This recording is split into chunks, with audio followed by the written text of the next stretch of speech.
Hello guys, ಈ ಒಂದು ವಿಡಿಯೋದಲ್ಲಿ ಪೊಲ್ಯೂಷನ್ ಫ್ರೀ ಆಗಿರುವಂತಹ ಒಂದು ರಾಕೆಟನ್ನು ಯಾವ ರೀತಿಯ ಮನೆಯಲ್ಲಿಯೇ ರೆಡಿ ಮಾಡ್ಕೊಳ್ಬೋದು ಅಂತ ಈ ವಿಡಿಯೋದಲ್ಲಿ ನೋಡೋಣ.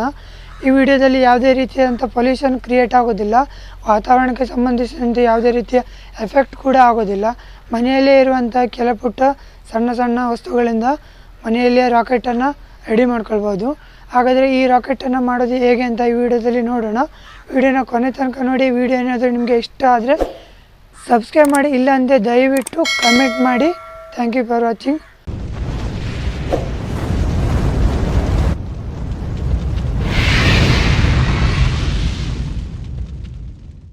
ಓಕೆ ಫ್ರೆಂಡ್ಸ್, ಇವಾಗ ಪೊಲ್ಯೂಷನ್ ಫ್ರೀ ಆಗಿರುವಂಥ ರಾಕೆಟನ್ನು ಹೇಗೆ ಮನೆಯಲ್ಲಿ ಮಾಡೋದಂತ ನೋಡೋಣ. ಇದಕ್ಕೆ ಒಂದು ಬಾಟಲ್ ಬೇಕಾಗ್ತದೆ. ಬಾಟಲ್ ಆದಮೇಲೆ ಇದಕ್ಕೆ ಒಂದು ಸ್ಯಾನಿಟೈಸರ್ ಬೇಕಾಗ್ತದೆ. ಸ್ಯಾನಿಟೈಸರ್ನಲ್ಲಿ ಎಥೆನಾಲ್ ಮತ್ತು ಆಲ್ಕೋಹಾಲ್ ಎರಡು ಮಿಕ್ಸ್ ಇರಬೇಕು. ಈ ಮಿಕ್ಸ್ ಇರುವಂಥ ಸಾಮಾನ್ಯವಾಗಿ ಎಲ್ಲ ಸ್ಪ್ರೇ ಹಾಗೂ ಫಾಗ್ ಸ್ಪ್ರೇ ಇಂಥ ಎಲ್ಲ ಸ್ಯಾನಿಟೈಸರ್ಗಳಲ್ಲಿ ಸಹ ಎಥೆನಾಲ್ ಮತ್ತು ಆಲ್ಕೋಹಾಲ್ ಇರುತ್ತೆ. ಇದನ್ನು ಬಾಟಲನ್ನು ಸ್ವಲ್ಪ ಮುಚ್ಚಳ ತೆಗೆದು ಇದಕ್ಕೆ ಒಂದು ಹೋಲ್ ಮಾಡ್ಕೊಳ್ಬೇಕು.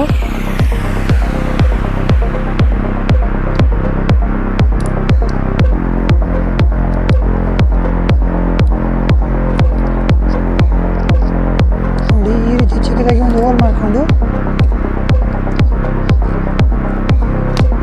ಇವಾಗ ರೆಡಿಯಾಗಿದೆ.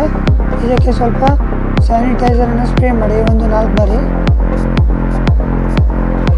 ಹಾಗೆ ಸ್ವಲ್ಪ ಶೇಕ್ ಮಾಡಿದ್ಮೇಲೆ ಇವಾಗ ಪೊಲ್ಯೂಷನ್ ಫ್ರೀ ರಾಕೆಟ್ ರೆಡಿಯಾಗಿದೆ.